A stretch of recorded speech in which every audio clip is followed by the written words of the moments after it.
Imagine yourself as a medieval hunter, and while the nearby settlement may be bustling, you rather keep to the quiet, reclusive landscape surrounding the town. After all, you've heard far too many tales about the Black Death, and the smell of the Rhine River is much preferable to that of medieval peasants. As a hunter, you spend countless hours, days, weeks out in the woods, becoming one with nature, being spiritually connected to God and away from the sins of the town, which you suspect may have something to do with the famine currently punishing the inhabitants. But within the Black Forest, there's plenty of wildlife for the taking, and once you've tracked, killed, and butchered all the wild game you can handle, it's time to head into that nearby town, where in the town's center, you sell your harvested meat for currency or to trade with the locals. While you may not make that trek very often, it's always routine and simple, but on this particular day, something catches your eye while you're unpacking the cuts of butchered venison and rabbit. A woman. And no, it's not her looks, no, it's her behavior. Over on the other side of the center, she's just dancing. And while strange, of course you find all the people in this town strange and superstitious. Normally, you may brush this sort of thing off, but something is compelling you, drawing you closer to the woman. Such as the tales the ancient Greeks would tell of sirens, you're lured closer and closer until you can make out the woman's face. But much to your surprise, her expression is not what you expect. Her face is agonized, like the dance is a punishment, like she's dancing on hot coals, or the devil himself had entranced her. You're horrified and try to back away, but you won't move. You look down to see her legs twitching in unison with the pained woman, and soon you find yourself joining her, with others soon to follow. You try to escape, but you're physically unable to. No matter how hard you try, how tired you get, you cannot seem to stop dancing. Of course, that was just my own personal, overly long and drawn-out dramatization. But if you made it through all that, I hope that at least piqued your curiosity to what I believe to be one of the strangest events in history. One that has always puzzled me, so much so that I'm dedicating my very first video to it. Nevertheless, today I hope to finally put to rest, or at least fully explain, all there is to know about the mystery of the dancing plagues. And yes, that's plagues plural. Of course, the most well-known case occurred in Strasberg, located in modern-day France in the year 1518. While you may have heard of that strange outbreak, this disease actually had a much more widespread impact than one might first believe. This mystery actually goes back 1,000 years and has historical mentions throughout Germany, France, Italy, and the Netherlands. The plague has gone on by many names throughout its existence: St. Vitus's dance, St. John's dance, Choreomania, or quite simply, the dancing plague, or as it seems to be collectively known, dancing mania. So what exactly is this dancing plague? Well, as the name implies, the afflicted literally just dance, and somehow spread the sickness to others like a plague. Cases vary from person to person, from occurrence to occurrence, but usually the plague find themselves unable to stop, trapped in a trance of never-ending movement, only stopping by the hand of death, or if you're lucky, exhaustion may pull you out before.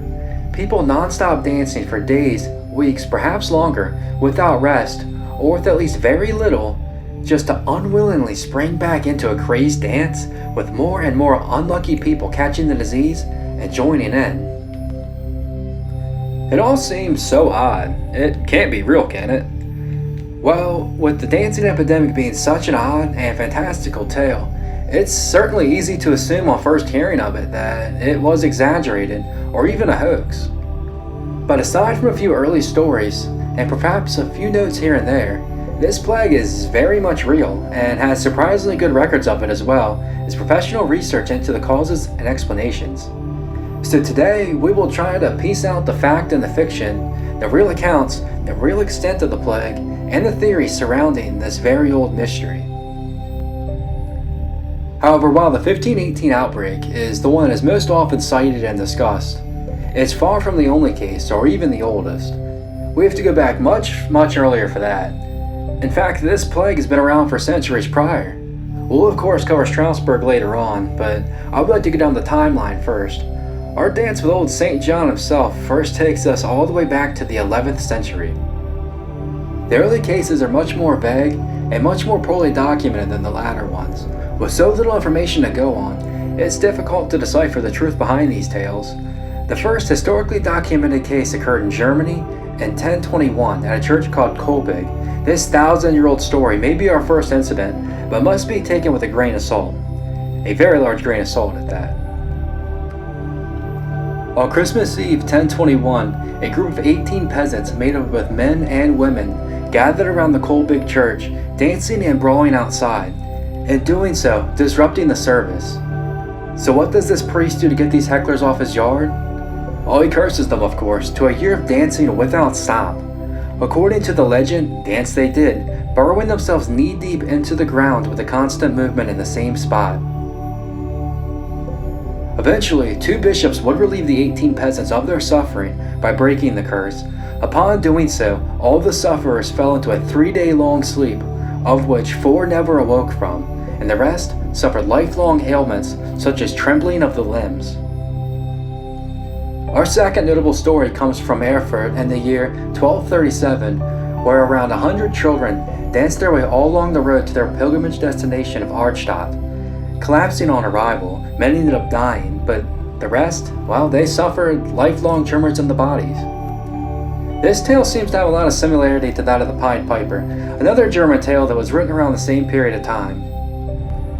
In 1278, at Mosel Bridge in Utrecht, around 200 afflicted would not cease to stop dancing.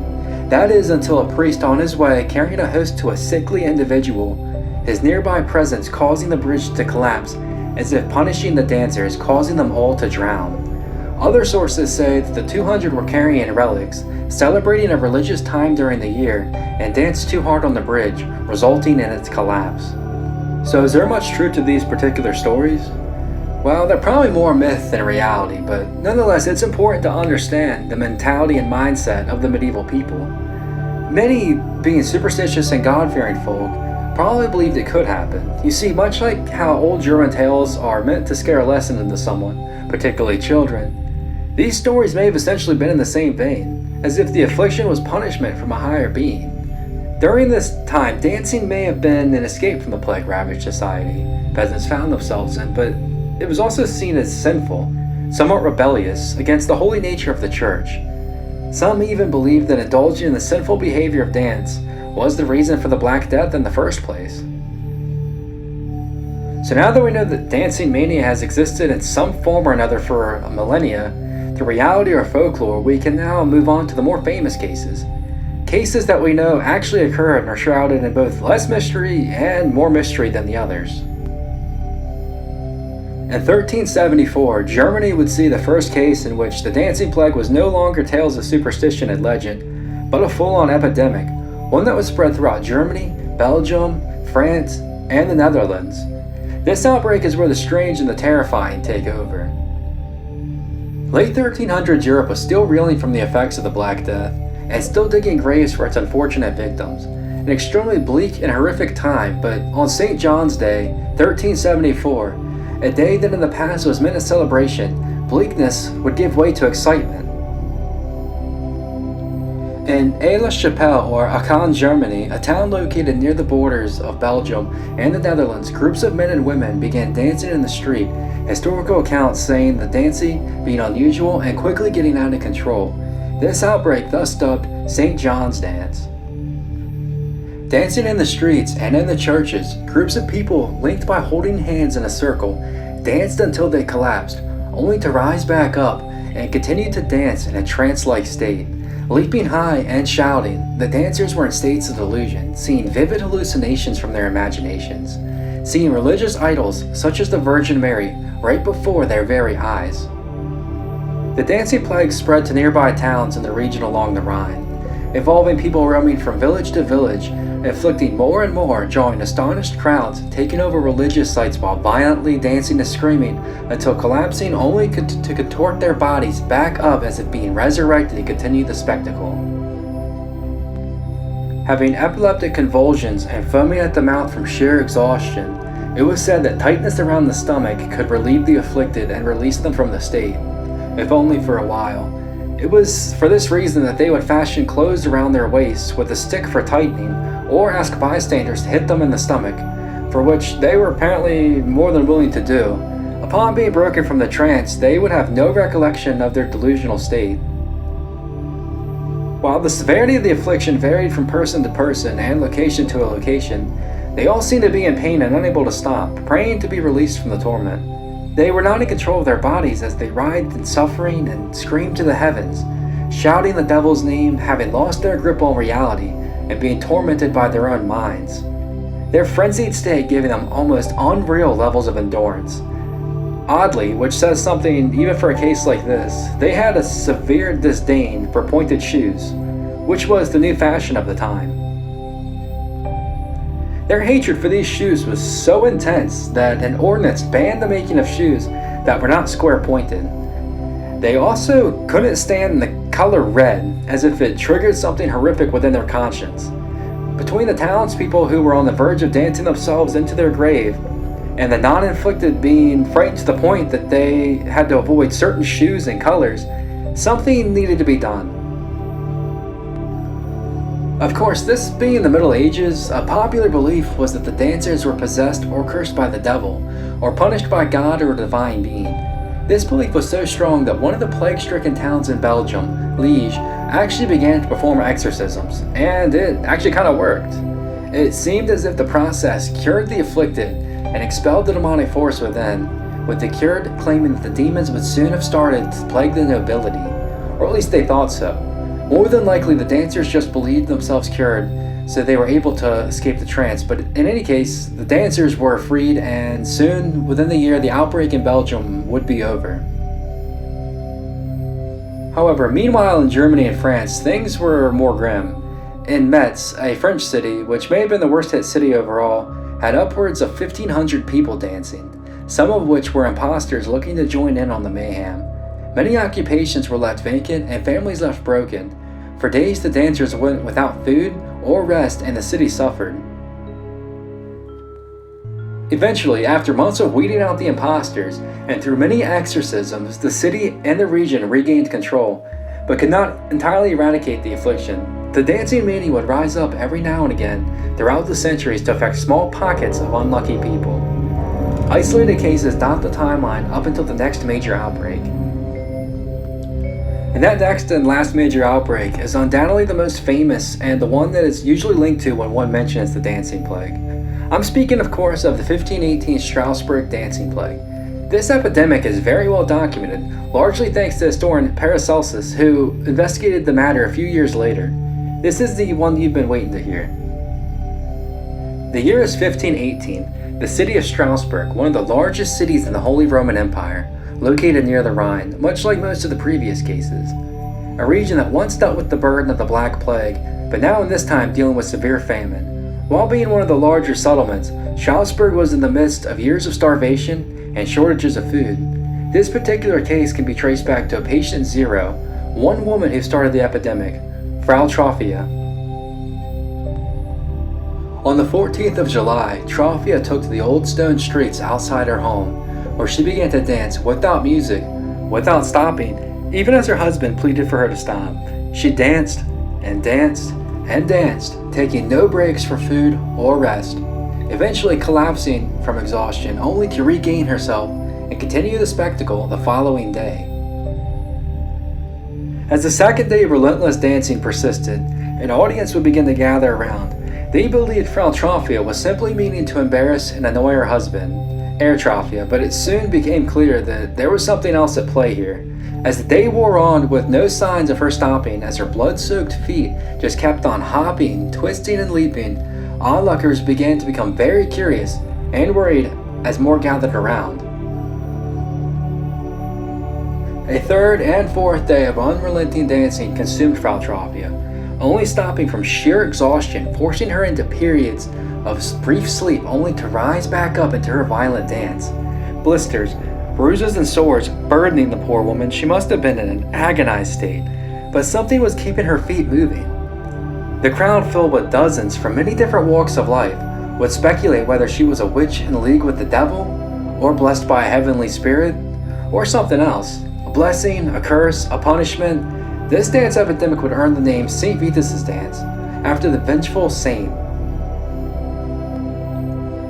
Finally, after at least 4 but potentially 6 tiresome, grueling days of dancing, action was finally taken by the authorities to intervene and save her from her madness.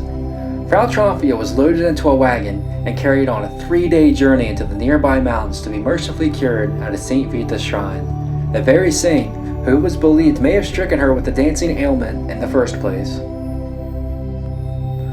While Frau Trophia's dance may have been over, that is only the beginning of this strange tale. Dozens of townspeople mimicked her dance as if the affliction had spread onto them, every day drawing more and more dancing, bolstering their ranks and taking over the streets. Days and nights wore on, feet wore to the bone, and the situation was becoming increasingly alarming. The city, believing itself to be under some sort of spell, came up with several combatants to bring the dances to a halt. Unfortunately, they didn't work and may have actually made it worse. You see, much how bad blood must be leaked out to cure the sick, the idea was that the dancing simply had to be danced out, let it run its course. This soon turned out to be a grave miscalculation, however. The city took actions such as turning guild halls into dance floors, markets into stages, and even hired professional dancers and live musicians to play their instruments in melody with the chaotic dancers, encouraging the continuous movement. In line with a festival of sorts, with everyone leaping and twirling around, the sounds of bagpipes, lutes, and drums filled the cobbled streets and open areas. Only the dancers were not having fun. No, they were under extreme physical and mental strain. Still, many joined in to dance away their own sins, and it was thought that the dancing would resolve their spirits, and soon the epidemic would resolve itself. However, the situation only worsened. At its height, some 400 dancers flooding the streets. As August wore on and the council realized their mistake, completely flipped their mentality on the matter, and in a complete reversal, they took down the stages, banned dancing in public, outright banned percussion instruments, and only allowing the use of stringed instruments to be used for events such as weddings and ceremonies. But this didn't really work either. Eventually, it was determined that the situation would not go away on its own, no matter the encouragement or banning of the dancing, and the afflicted were all wagoned off to the very same shrine that cured Frau Trophia just weeks before. Under the presence of St. Vitus, through his shrine, priests performed their rituals on the manic, ever-moving victims, in a ritual involving wooden crucifixes being held and red shoes being worn by the afflicted, then being sprinkled with holy water and painted with crosses. Miraculously, the dancers were released from their state, being freed from the hellish nightmare. Soon, with August turning to September, over a month after Frau Trophia originally took to the streets, where some 400 dancers took over the streets of Stroudsburg, the dancing plague was seemingly over. The city, now blessed with a wave of silence and stillness, accounts differ on fatalities, but one source at the time claimed that at its height, 15 people died on a daily basis from the ordeal, which could potentially mean well over 100 people dying. The days of dancing without rest were too much strain on the body, something many of the best modern athletes could not endure. But yet, somehow in the 16th century, starved and malnourished peasants danced on. More isolated cases would pop up from time to time, but practically disappeared into the 17th century. But what could cause such a delirious state of mind? Why would people dance themselves to death? How could medieval peasants go through such a daunting task for days without stop? Well, what is known is that the dancers were entranced into an alternate state of mind, not in control of their actions and not having recollection of their deeds. So if we accept that being entered into another state of consciousness where basic instincts are gone and only a bodily shutdown at the brink of death, death itself, or the aid of an outside source can exit the dancer, then we can see how such feats may have been possible. But that still leaves one giant question. What put their minds into this state of mania and delusion in the first place? We also have to take into account how it was able to spread from person to person. We're not talking about one crazy individual almost dancing themselves to death, but whole towns over multiple centuries. With hundreds of years of speculation, there are multiple theories.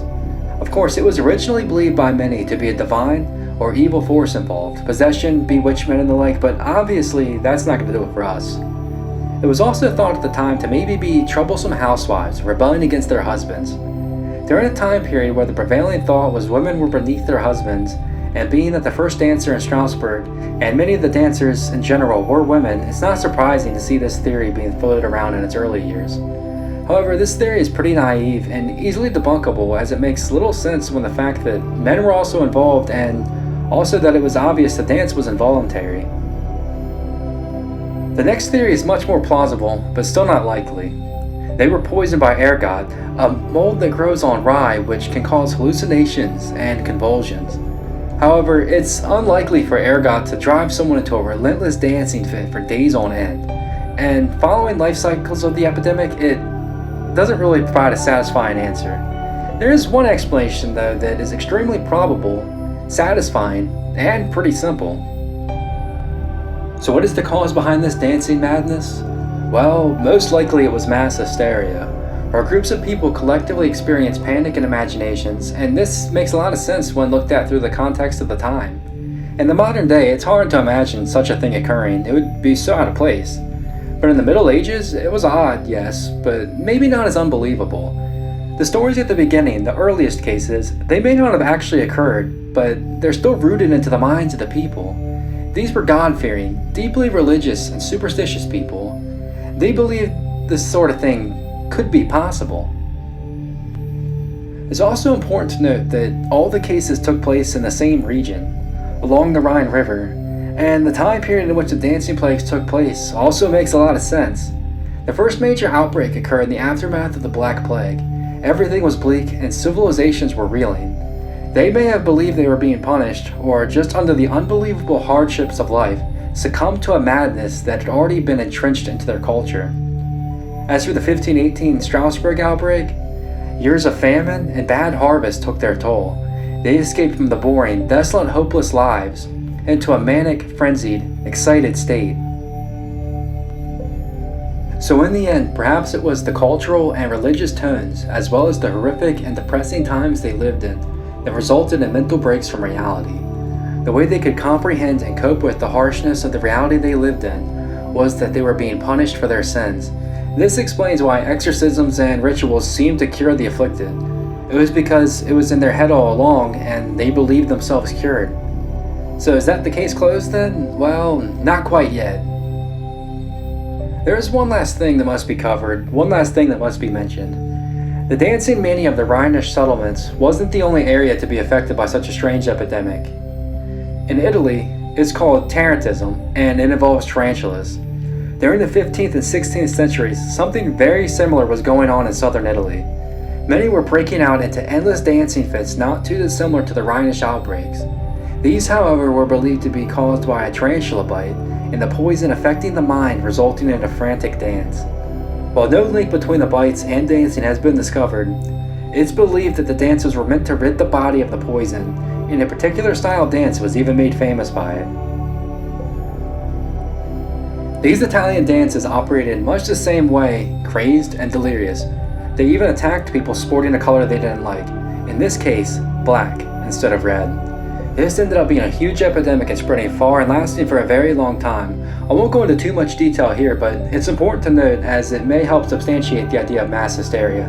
Italy was also a plague-ridden and disease-torn region, and if we're accepting that dancing mania is a real disease brought on by awful circumstance altering one's mind into madness, then it would actually seem plausible that something could occur around the same time in a neighboring area, albeit with some cultural differences, but still suffering from the same societal issues such as disease.